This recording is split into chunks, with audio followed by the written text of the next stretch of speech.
Imagine you're being grabbed from your country. You're being put upon a ship and put across what is called the Middle Passage. And you get to Jamaica, and you are stripped. And you stand in a square, and people walk around and look at you. They feel you and determine whether they are going to buy you. And when you are bought, you are put on the plantation. There was no family life. It was not encouraged. If slaves developed relationships, they would take the children away. They would move or sell one of those partners to another plantation. And so what do we get today? We have countries where family life that our people knew in the places where they came from does not exist. Fathers were never encouraged to look after their children. When can you imagine when the slaves heard that there was going to be an end to slavery and there were children to be born? They hid in caves. My great-grandmother was born in a cave to make sure that she was not born as a slave. And that is what Britain perpetuated. Point of information. Yes, I'll take it. I agree that slavery is terrible, but I think that it has been an institution of humanity for thousands of years. It does not make it right. Thank you. Thank you. It does not make it right. The Honourable Alum Dombe Asamba, speaking at Oxford Union for the motion, this House believes Britain owes reparations to her former colonies, specifically on the topic of slavery.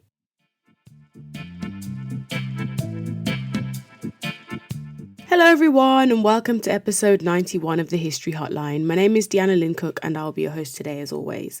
Thank you so much for tuning in to another episode. In today's episode we're going to be thinking about a conversation that's currently occurring but has happened in the past, to do with Richard Drax, who is a descendant of people that held slaves in Barbados and still hold the land that those slaves were forced to work on in the plantation known as Drax Hall in Barbados today. It's a conversation that's been happening for a while now, in the past few months, but also in years prior, because, Barbados has been really, I think, thinking about some of the ramifications of colonialism on the island and parting ways with, the Queen, as it were then, and now the King as head of state, and really kind of thinking about the legacy of colonialism in their country and on their island. And Mia Motley's done a really good job in kind of, I think, forcing some of these conversations to happen and encouraging some of them and facilitating other nations in that part of the world to think about the legacy of colonialism, of enslavement, and the kind of what can happen next, shall we say, how can this relationship between Britain and the empire, the former empire, that still exists in many ways today, how can this relationship continue? What are the next stages for it? What will reparations look like? Will that be possible? So there's all these conversations going on, and I wanted to start the episode with Alum Dombe Asamba speaking at Oxford Union, just speaking about what slavery was like. And there are so many narratives of enslaved people, formerly enslaved, and those who died enslaved, who speak about the horrors of enslavement. And that was quite a light one, let's be honest. But this episode will go into some of the heavier and more brutal details of slavery. So that is a trigger warning for this episode. If isn't the episode for you today, then that's fair enough. As many of you regular listeners will know, I really don't like doing episodes about slavery, but at the moment my PhD research has actually dragged me all the way back to the Caribbean in the kind of post-emancipation period, so like the 1860s and onwards, as I look at the education system. And it's kind of interesting when you like take out the kind of human element of enslavement and just look at like strictly the policy or the finances, or, you know, who owns the land and the names of those that were involved. When you strip out those kind of personal stories, and you strip out human beings from something that was so human-centered, even though, you know, the people that were enslaved were literally classified as subhuman, I think it's a different kind of experience studying it. And that's why I wanted to start with that extract from Alum Dombe Samba's speech, because it put the human element back into enslavement. And as we go through this episode, you know, I'm not really going to get into the stories of people that were enslaved per se. It will be kind of focusing on the legacies of slavery and the finances and this family, the Drax family, who have you know, profited so much from Barbados, from the people that were taken from West Africa, and the work that they were forced to do in Barbados on the plantation. You know, it takes away the human element a little bit, and I don't want you to forget that as you listen to this episode. I want you to remember that, you know, for all these numbers of hundreds or thousands of enslaved people I mentioned, they're all individual people and they all have an individual story, and we won't probably ever know a lot of those people's stories, but they're still relevant and they deserve to be thought about when discussing, I think, the consequences of enslavement and the legacy that leaves on a country and on a people. So let's start this story in a place we're somewhat familiar, or with a man we're somewhat familiar with. Richard Drax. Full name, Richard Grosvenor Plunkett Ernley Earl Drax. 64 years old, Harrow-educated, Conservative MP for South Dorset, who has served continuously since 2010. Former Coldstream Guards officer and BBC journalist. A strong voice in the pro-Brexit campaign, an MP who believed lockdown restrictions were an experiment in authoritarian government, an MP who failed to publish accounts for 4 of his 5 companies since 2009, and a man who opposes the Black Lives Matter movement. In 2021, his estimated wealth was 150 million, but he had not declared the 621-acre sugar plantation in Barbados and an estate in Swallowdale, North Yorkshire. He also owned a £4.4 million holiday let on Sandbanks, which is one of the most expensive areas for property in the UK. This man with so much wealth is, of course, MP for South Dorset. Child poverty is one of the highest in the country in Dorset, where he is MP. The southwest of England generally is fighting severe depravity, as Westminster essentially strangles the life out of the region. But this man is MP there, holding all this wealth, not only in Britain, but overseas as well. And the reason this story comes to light is because of his failure to declare those for not only tax purposes, but also in terms of his interests as an MP.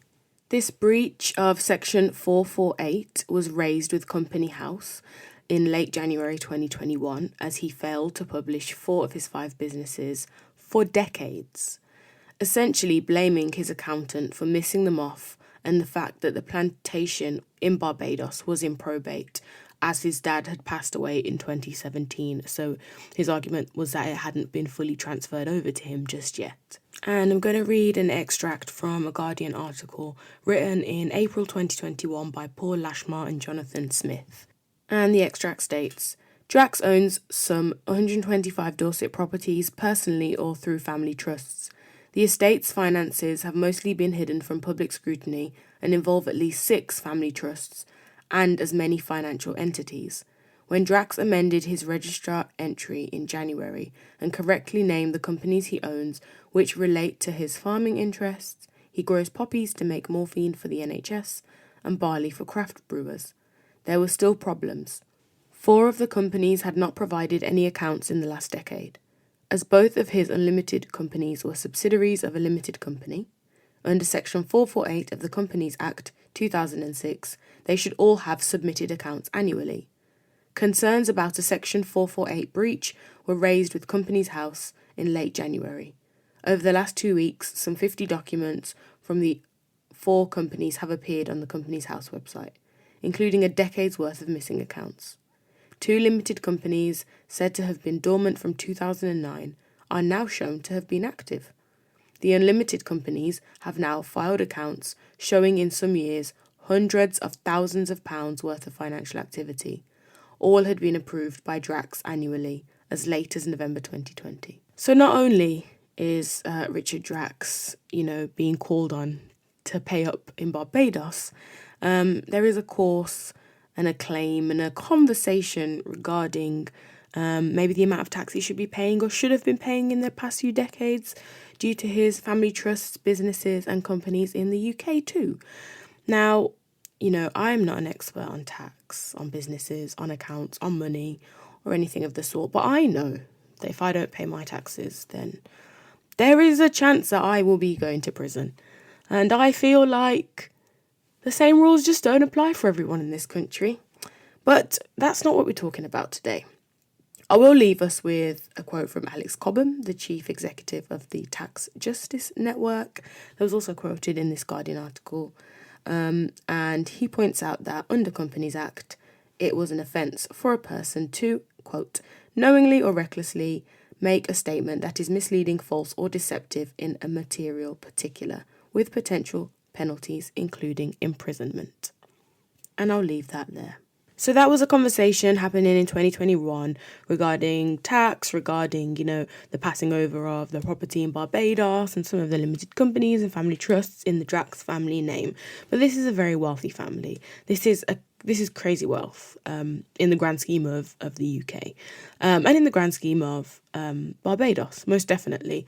And now we're going to rewind, we're going to take it all the way back to the 17th century. Where the first Drax finds himself in Barbados.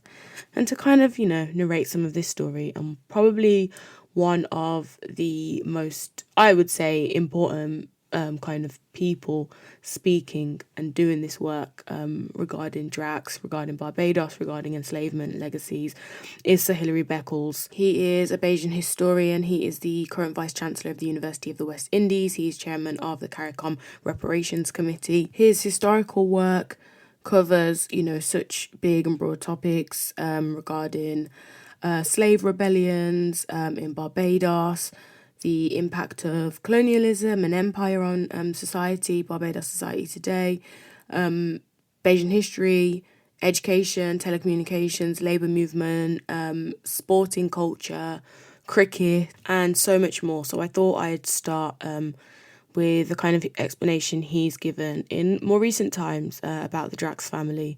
And this is an extract of him speaking on the Times radio and explaining more about the Drax family in the early days. The first of the Draxes to arrive in Barbados in the 1630s, and having lost a lot of their wealth in the Civil War, came to Barbados to create slavery in order to regain some of the wealth they had lost in the Civil War in Britain. And it was Drax who was one of the leading architects of slavery. He was one of the leading designers of slavery. Drax was an architect of the idea that Black people were not human beings. The Draxes are not just property owners. They're not just people who own property and slaves and so on. They were the designers, they were the architects. It came out of the imagination of people like Peter Drax. They were not just property owners, they were the architects of slavery in Barbados. Please, if you're going to take anything from this episode, the Drax family were not just property owners that grabbed a little bit of what they could from enslavement. They were some of the architects of enslavement on that island of Barbados. James Drax arrived in Barbados in the 1630s with around £300, and in a letter found in his, personal property and in his personal effects, It states, and he's writing to a friend, that he's gone there with £300 and he intends to leave with 300,000, and believes he will do this using slave labour and the slave trade. And well, we can all guess the end of that story is that he is more than even twice or 10 times or 100 times over successful in what he intended and claimed he would do when he arrived. Drax Hall Estate was where the first sugarcane was cultivated in 1642. The hall remains one of only 2 remaining Jacobean houses in Barbados.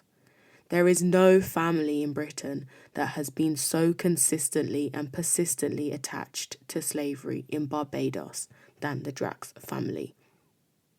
This is beyond just one plantation. This is beyond one, man. This is generations of a family owning and profiting off the land and labour of this nation for the longest time, longer than any other family, apart from probably the royal family. And it's a bit more of a complicated history with them. They essentially, and what Sir Hilary Beckles meant when he was saying they're the architects, they created and managed enslavement. They advised other plantation owners how to run their houses, their plantations, how to keep the slaves in check. They're the only family in Britain that have an unbroken link to the wealth of slavery from inception to today, bar the royal family. But again, as I said, it's a more complicated story there. Other names that come up in the story of slavery in Barbados are Christopher Codrington and Henry Lascelles. And whilst, again, enormous amounts of wealth coming into these families, there is nobody coming close to the Drax family. They passed legislation, the original Draxes, passed legislation that any African brought to Barbados would be deemed and classified as subhuman, non-human, a form of property, a form of, chattel, essentially, and shall be enslaved for life. And it was the beginning, it was constitutional in some ways, and the beginning of this idea that an African person and all their descendants would be enslaved. This is put into law by this family. It's one of the first laws to be put in place in this country. And one of the first laws is that what will become the majority population of the country, people of African descent, are deemed non-human and property. It protected the rights of slaveholders, plantation owners, and legally allowed them to do what they continue to do for decades, holding African people as property and deeming them as unequal, subhuman, not worth the same treatment that a human being or even an animal would receive. Again, this is work done by Sir Hilary Beckles. This is work that is put together through the UCL Slave Ownership Database, the legacy of British slavery that I'm using today in terms of research for this episode. Now, Drax Hall Estate, is founded by William Drax in 1669. And the records within UCL go on to say that by 1691 it's passed into the hands of a Charles Drax. 1713 and 1715, part of the land is sold at 2 different stages, bringing the size of the plantation to be a little bit smaller. However, the main part is still owned by the Drax family. So we whiz all the way down to 2021, and it's owned by Richard Drax, MP for South Dorset today. So as you can see, it's a very clear chain of command. It's a clear chain of ownership from the top all the way to today. It's very clear. We can identify, we can see the wealth. We can literally track it. It's literally written down on the UCL website for the legacies of British slavery. It's in British records. Barbados records for land ownership for tax purposes.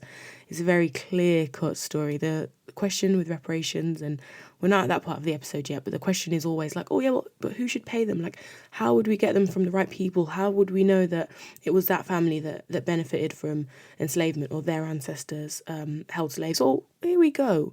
For one of the first times, and probably one of the only cases we will have across the whole Caribbean, of a family that we can see from the beginning to today exactly how they have benefited and profited from enslavement. Drax Hall was the largest plantation in the English-speaking Caribbean and the largest functioning sugar slave plantation in the whole of the West Indies. By the 1650s, he was the richest sugar plantation owner in the West Indies. That's only 20 years after he arrived in the early 1630s. He was the first, essentially, in today's money, multi-millionaire from enslavement in the Caribbean. It's not really an accolade you want to hold. But at the time, it would have been something to be proud of. He built Drax Hall Mansion out of the first 10 years of profit. And, because of this wealth and having so much on an island like Barbados, which, is smaller than some of the other islands in the Caribbean, everybody would know each other, especially at that time. He was described as the Prince of Barbados due to his wealth. The Prince. This is based off of the backs of enslaved Africans. It was the first mansion built by a slave owner in the whole of the West Indies, and it's still there today in Barbados, standing tall. Oh, my ancestors, so late for me to unwrap, layer by layer, this gift of your silence. But today I place my birth call over my eyes so I may see. And I weep for the bones I find here. Esther Phillips, Barbados's poet laureate, grew up in the shadow of Drax Hall. I was always conscious of Drax Hall because it surrounded us, actually. It was on the east, the west, and the south. One of the oldest slave plantations in the Caribbean. Over the centuries, thousands toiled and died, producing the sugar that made its British owners fabulously rich. A place etched in Esther's memory from childhood. Going as a small child to Drax Hall with a skillet to collect milk. My grandfather kept cows in Drax Hall yard. And there's a sense of shame, a sense of guilt in knowing that I could have grown up so many years and not know what this plantation house symbolized, what it meant. I had no idea that when we were running and playing on the lands there, that we were actually running and playing and walking over the bones of our ancestors.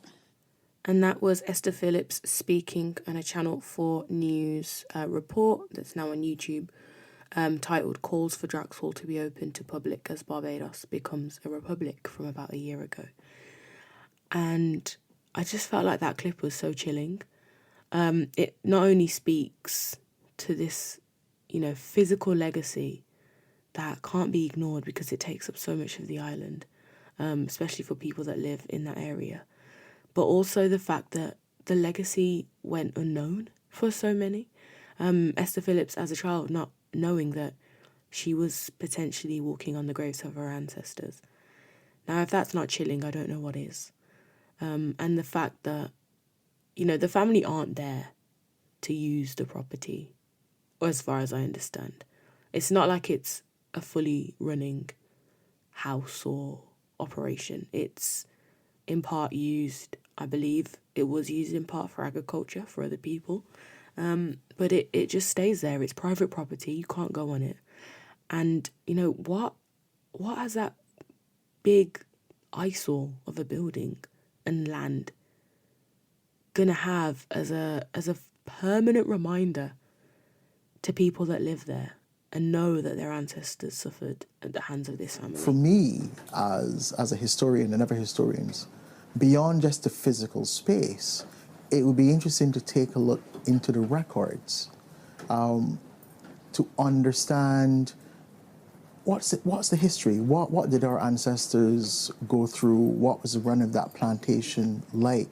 Given that theoretically you should have records spanning at least 2 centuries or more. How important is it to get access to Drax Hall to find out more about what happened there? We don't know where the enslaved village is. We don't know where the enslaved burial ground is. We have no way of reconstructing the life ways of the enslaved using archaeology as a discipline because we don't have access to the site. How many enslaved people could be buried there? Hundreds. Hundreds. Hundreds. And again, from the same Channel 4 News YouTube video, that was Kevin Farmer, historian at Barbados Museum and the deputy director of the museum, speaking about the kind of physical legacy and what is lost, you know, with the inability of being able to access Drax Hall and the records that it holds and the site itself in terms of the graves of those people that reside there. And, you know, even though they have passed away, and I've seen it done in Jamaica at different former plantation sites, whereby, you know, the remains of enslaved people are removed because they are not buried respectfully. They're not buried taking into consideration burial rights of the traditions that those people of African descent might have held. And so they are given a respectful burial after their bodies are exhumed. Now, I don't know if that is something that is in conversation about regarding Drax Hall and in Barbados, but Kevin Farmer alluded to the fact that, well, he said, you know, there are hundreds of enslaved people buried there. And just wanted to give you like a rundown of the numbers, because this is a family that from the inception of enslavement in Barbados held slaves from the first possible moment that they did. They brought it over. They were the architects. To this day, they still own that land, just reminding you in case you forgot. But essentially, it's believed that around 30,000 people are likely to have died at the hands of that family over those generations, if you do the kind of maths. Now, the life expectancy of an enslaved person kidnapped from West Africa in the Caribbean was about 7 years. And that's why the turnover of people, of human beings, is so high, because they weren't expected to live. They were worked to death, essentially. You know, it was not a case that I think we often think about enslaved people and somehow them, you know, growing to old age and, oh, they're not really useful for the plantation anymore because they're older and they'll go and work in the house and do something else or look after the children and raise them to be enslaved people. Well, it didn't actually work like that for the majority, especially in the Caribbean, where the work they were doing is back-breaking physical labour in the sun. A lot of the time, they didn't make it beyond a certain age. And, you know, assuming they were taken as teenagers in their 20s, they weren't really making it to their 30s or 40s. And that's the reality of enslavement. That's why the slave trade took so many people, because they would not survive the conditions. Now, I've literally Googled this twice because I can't believe what I'm about to say. So I've like double checked this 3 times from my notes because I was thinking, surely this isn't true. 600,000, or it's estimated so, Africans were brought to Barbados in the years of the slave trade occurring and existing. At the point of emancipation, 83,000 were alive to be freed. Less than 20% survived enslavement in Barbados. That, just to put into context, of the 600,000 people that were brought to Barbados in that time, 280,000 is a population of Barbados, give or take today.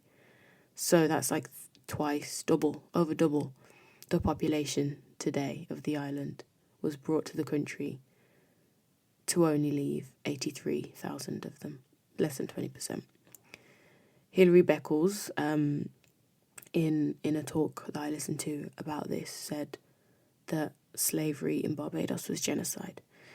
And there isn't really a better word for it, because anything that's wiping out 80% of the population is surely a genocide.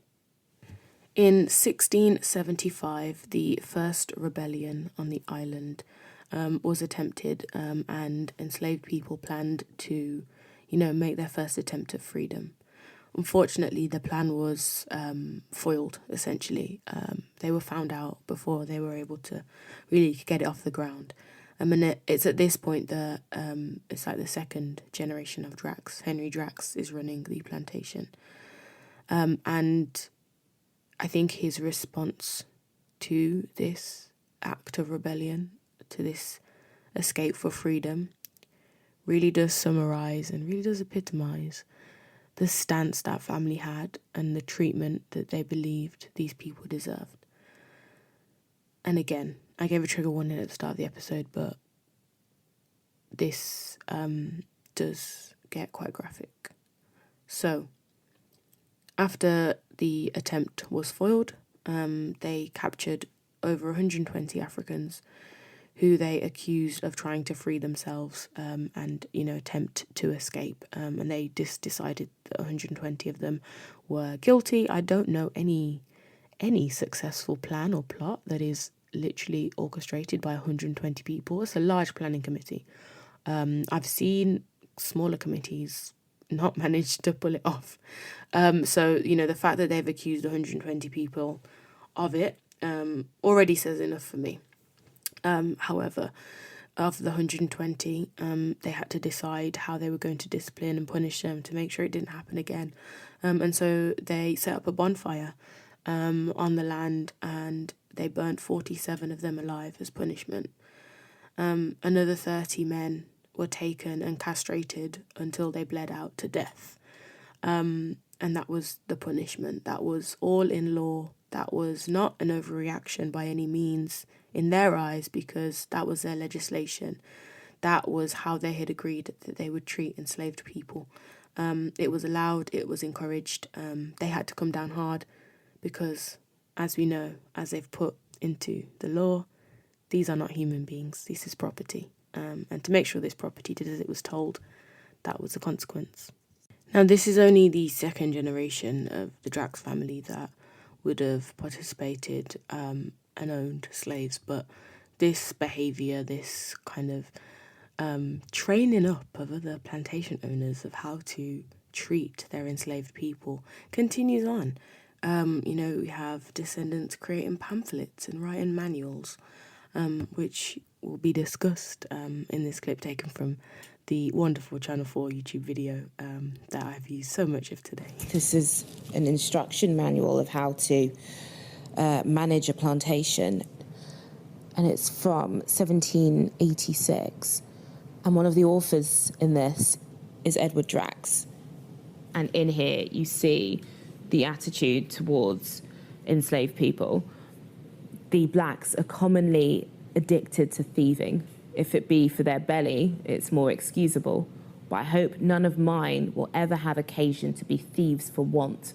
But if at any time they are taken stealing sugar, molasses, or rum, they must be severely handled. And yeah, just another example, really, of the way in which enslaved people would have been treated through the generations. That was from the 18th century, and they started out there in the early 17th century. So this is already bordering on 150 years of the Drax family, let alone the fact that they're literally there till today. So this is decades. And as time went on, they, continued to advise the rest of the plantation owning few of how to deal with some of the issues they faced as slave owners. And, some of them were family breeding when it came to the end of the slave trade, whereby it was illegal to take enslaved people, African people from Africa, to bring them over through the Middle Passages on that triangular trade. That was illegal prior to actual enslavement being illegal. And, there's an actual time period, especially in the Caribbean. I've read about it in Jamaica, and I assume it was a lot of the Anglophone Caribbean, that they had a shortage of labour even prior to the end of the slave trade. And this was not being helped by the fact that women, in their kind of form of rebellion, would commit infanticide, would have forced abortions, would not carry their babies to term if they got pregnant, or they would take the life of the baby so that they would not be born into enslavement. Just like the clip we had at the start of the episode from Alun Dombe Samba talking about her great-grandmother being born in a cave because it was so close to emancipation and they knew it was coming, and she did not want her mother did not want her to be born an enslaved person. You know, this is so close. You're hearing it. This lady, she's speaking about her great-grandmother. It shows quite scarily just how recent that period of enslavement is for so many families. It's within, traceable memory. She can trace back to her great-grandmother. That means her great-great-grandmother was enslaved. This idea that these things happened so long ago that it's all untraceable and we can't figure out where money would come from and who it should go to is crazy to me. It doesn't really make sense. But anyway, back to the Drax family and what they did to solve the problem of the lack of labour because women were not having enough children. They decided to incentivise and to engage in what was essentially known as slave breeding, financially encouraging and probably somewhat forcibly encouraging them to have children by giving money, and it was 5 shillings for the first child, 10 shillings for the second child, and it went up to the point that if a woman had 6 children, 6 children to be enslaved, she would be given her freedom, not with the 6 children. She would be freed alone, and those 6 children would be taken and used on the plantations. But that is how much, they needed, and especially men. They didn't really, whilst women in some cases might have picked cotton, this was a sugar plantation. The labour that goes into producing sugar is intense. It's insane. And this is pre-industrial revolution. This is pre, some of the equipment and machinery that exists and even existed in the, 19th, 20th century. And this is laborious. This is obviously why they have taken enslaved people to do this work. But the fact that even then women were still not giving birth quickly enough, I think just shows just how resistant they were to giving birth to children that were going to live this life that they had only known and been accustomed to. And again, it just shows the Drax family being the architects of some of the most barbarous practices on the island. And again, this is a document that was used all over the Caribbean. They were like the equivalent of influencers, but for slavery, for exploitation, for greed, all for the sake of profit and wealth and power and status that they didn't have at home. I think for me, one of the saddest parts about the kind of whole Drax family, the Drax legacy, the Drax name, everything, kind of links to, my first response when I heard Drax and slavery was the fact that there is a Drax Hall in Jamaica. I was like, surely not. Because the only conversation that was going on was Barbados and Mia Motley calling for reparations because of what the Drax family had done in Barbados. And I'm thinking, yeah, but Drax isn't like that common of a name. I've only ever heard it in relation to enslavement, but there's definitely a Drax Hall in Jamaica. And I'm thinking, surely not. Surely they were only in Barbados. No, of course they were in Jamaica too. And I've managed to go this whole episode without saying Jamaica, I think, in a bid to diversify the Caribbean countries that I speak about. However, got to get them in somewhere. So I just wanted to basically speak about that, and using the UCL database again. There was the Drax family did, try and make it in Jamaica. They weren't, in blunt and plain terms, as successful as they were in Barbados, and end up selling the land in Jamaica quite early on in the 19th century. But essentially, they were also, in Jamaica. And why they weren't actually successful in Jamaica is part of the reason why the story is so sad about Barbados. And that's because when abolition happened and the enslavement was made illegal in around 1833, the formerly enslaved people were now deemed free. In some countries and islands, there was a period of apprenticeship, which could last up to 7 years, where they were essentially a continuation of enslavement. Let's just call it that. However, I think emancipation, and when I think about it as kind of a moment historically, this kind of moment of emancipation is like this big thing that has been building up to these abolition movements, these rebellions, these revolts, all lead up to, the law being passed and it being declared illegal and not something that can happen anymore. But the majority of people, and I say majority, I do mean the vast majority of people, the descendants of African descent that are on the island, all they know is agricultural work. All they know is slave labour. What can they do as jobs, realistically? They can't do anything else. They haven't been given an education for a lot of the cases. They don't have any money because they've been working for free their whole lives. They don't have any property. They don't have anywhere to live. There's like nothing for them. They aren't even in, while some of them would have been born in, say, Barbados, the country that they found themselves in. Some of them are maybe away from home and knowing that. Many of them wouldn't have survived that long, so it really wouldn't be people that were transported over for the most part by 1834. And it's at this point where, this big law has passed and it's like this big hooray moment, or that's how I used to see it historically. But these people, for the most part, woke up the next morning and went straight back to work for their former masters. But now they were paying them a pittance, that be said. They weren't housing them anymore. They weren't feeding them anymore. And that's obviously not to say that enslavement was a better deal, because it wasn't. But for the most part, they had to go back. And this is the story of Barbados. This isn't the story of Jamaica, because Jamaica as an island is a bit bigger. There are more options of where people can live.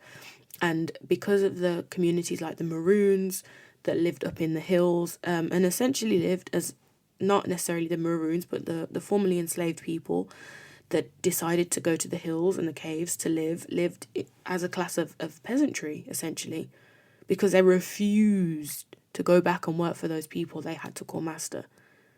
And it led to a labour shortage in Jamaica, actually. And it meant that agriculture out there was less profitable, which is why the Drax family sold their property in Jamaica, because they couldn't get people to work on it, because they chose poverty as opposed to working for the people they had to call master for so many years. People in Barbados, the formerly enslaved, did not have that option. The island is mostly flat. There's limited options of where to go. So essentially they became free and went back to work for their former masters. They continued to work there until modern times for the same Drax family that now sits on £150 million of wealth in the UK. This is the legacy of that family in Barbados. And this is why it is so ridiculous that this family are doing little to nothing except for saying it was regrettable that this happened. And as we somewhat draw this episode to a close and seriously think about reparations and what Bajans want them to look like and what they can look like in this case, I think it's important for us to think about the Drax family at abolition and at the point of emancipation in the 1830s, and just to see the work that they were doing at that moment back again with Sir Hilary Beckles on the Times radio, just another clip from the video taken from YouTube earlier. Now, you have to understand the full context of this in which you wish to insert Mr. Drax into that legacy of the 200 years of free labor from people who were defined as not human but property. And then the Drax family collected their compensation money at emancipation because the Drax family fought tooth and nail against emancipation. They were in the vanguard of the struggle to block the emancipation legislation. And the Drax family in the 1820s were out there on the frontier fighting tooth and nail to block the emancipation legislation. Then they collected the 4,000 pounds, which is about 15 million pounds in today's money.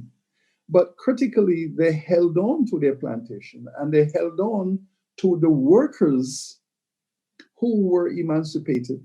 The workers who were emancipated were trapped on that plantation. They and their children and their children and their children and their children and their children up to today, 180 years later. So we have it there down to the final moments of enslavement. They were fighting tooth and nail for the existence of this institution to continue. And I believe they also were part of the lobbyist movement against, the passing of the Abolition Act. They would pay, and I don't know which Drax it was at this point, to be honest. I've lost count of them all. It's like the fifth, sixth generation of Drax. They would pay other people in the UK that had influence and power and status to vote against abolition and against the act, so that the institution of slavery could continue and continue to turn them a profit. And now for conversation about reparations, that I don't think I've ever fallen down on one side of the line when I think about reparations, and I think it stems from the fact that as someone of the Caribbean diaspora, living in Britain and being born and raised here and being here all my life and benefiting in so many ways from the wealth of this country through healthcare, education, quality of life generally, it's very difficult for me to position myself in this conversation about Caribbean islands having reparations. Now, I think that reparations, if you couldn't tell from this episode, are most definitely necessary and needed. But I've always been unsure about what form they could take realistically, what would be most helpful to, the ordinary person on some of these islands. And that's, this is me just thinking about the Caribbean as a consequence of enslavement and colonialism there. That's not then opening up the conversation to countries within Africa that were pillaged of natural resources and people. Countries in Asia that might have had a combination of many things torn apart by war, by partition. Like, I don't even know where I would begin with that. And because I don't know the context as well as I know the context in the Caribbean, it's not really something I will speak on. But when I think about the Caribbean, if the British government is paying reparations, that's the UK taxpayer. That's me. I am the descendant of enslaved people.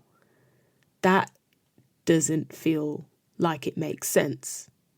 The fact alone that in 2015 the UK taxpayer was finishing paying off the debt given to the owners of enslaved people at the point of abolition in 1834, to me, is already insane enough, because essentially the descendants of enslaved people of that Windrush generation from other different groups of communities from all over the world that would have been impacted by empire and colonization were the ones who ended up paying off that debt. In some cases, not all.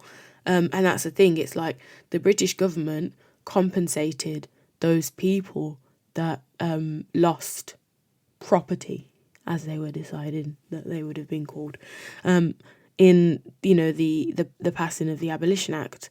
But then it was again the British public who ancestrally, in terms of their grandparents, may not have even stepped foot in the Caribbean, may not even have been of a class to even contemplate owning human beings as property, who were also paying back that debt. But then you can think about it in another way, and we think of people like Edward Colston, who used all the money he had from enslavement to build hospitals and to give to the poorer parts of society in Britain. People benefited here that may not have been directly descendants of those who profited from slavery, like Richard Drax, and I'm coming to him in a second, don't you worry. This country has benefited from the wealth of slavery outside of looking at direct family lines and descendants.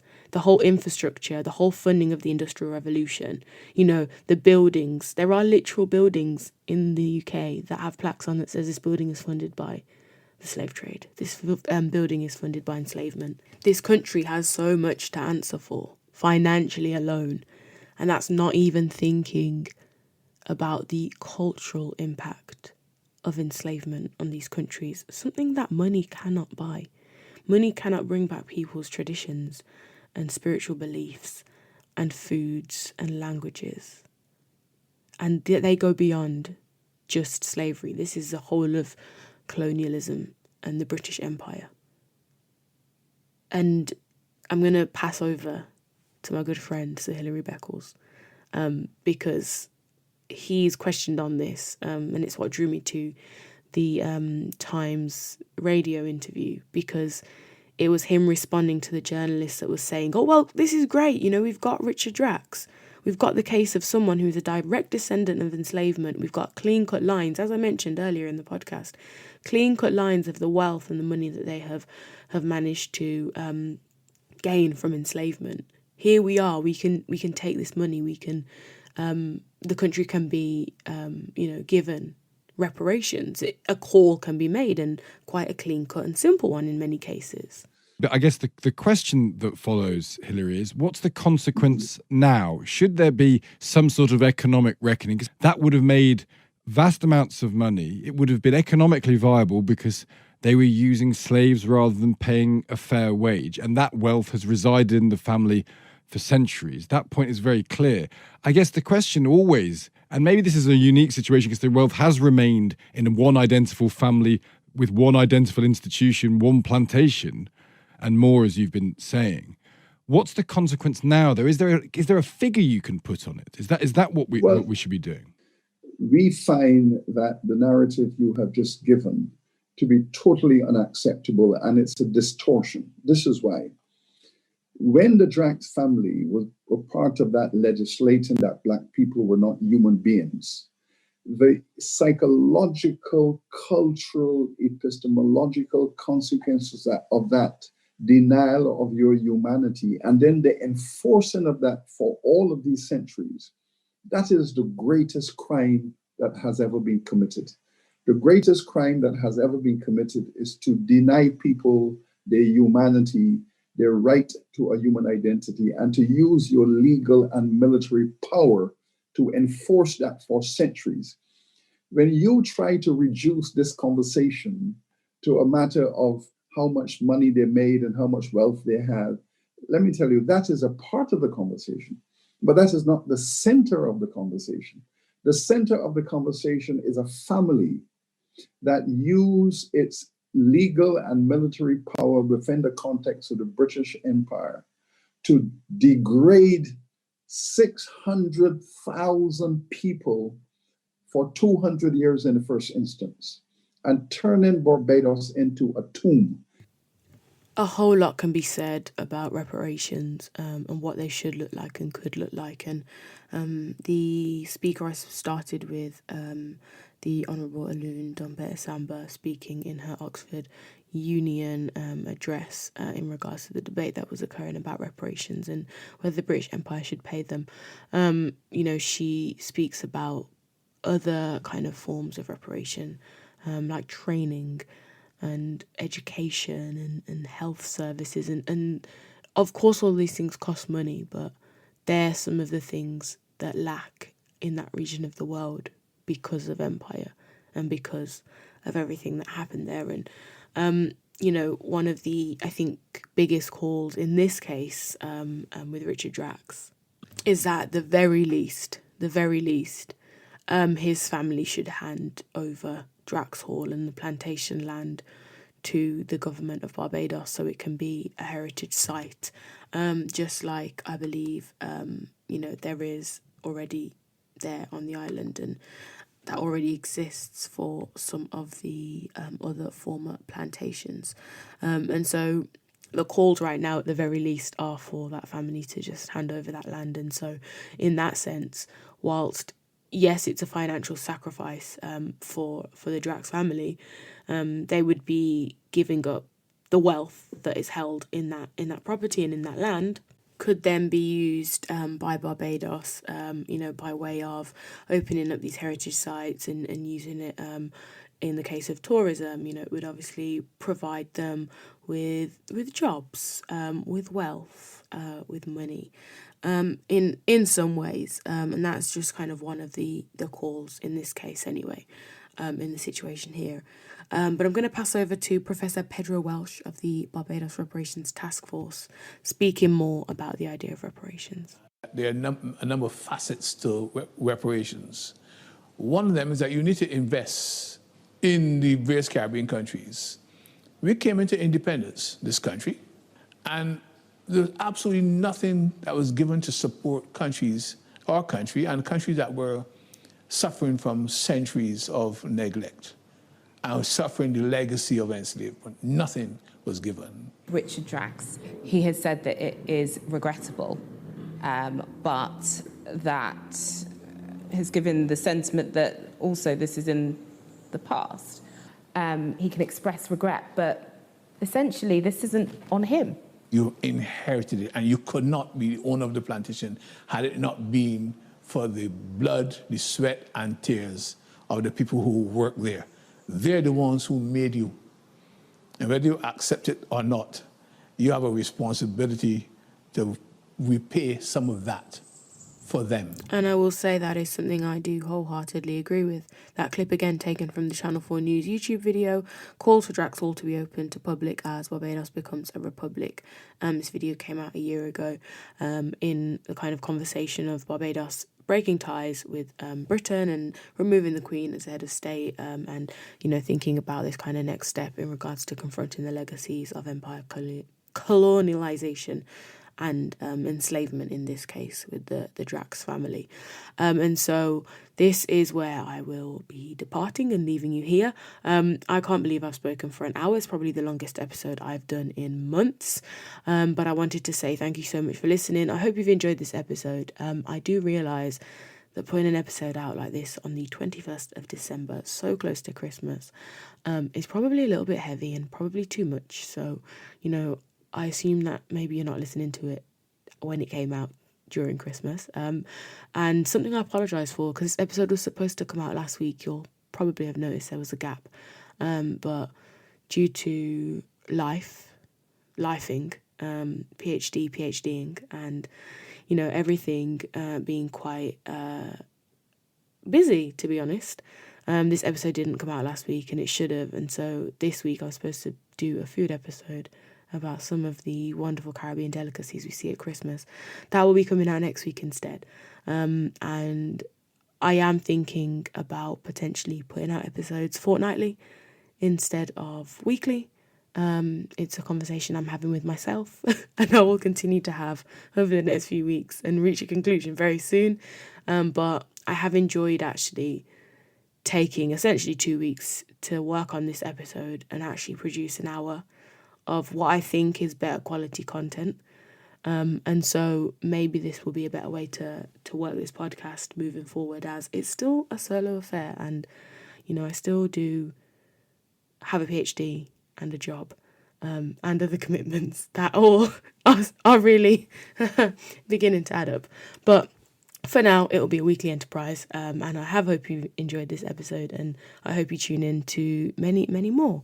Thank you so much for listening today. Please, if you've enjoyed this episode or any other episodes, tell a friend to tell a friend. Follow us on social media at The History Hotline on Instagram, at The History HL on Twitter. We also have accounts on YouTube, LinkedIn, and this podcast is available on all good podcast platforms, so you've got no excuse. Thank you so much for listening. Have a wonderful week and a happy Christmas if you're celebrating. Goodbye.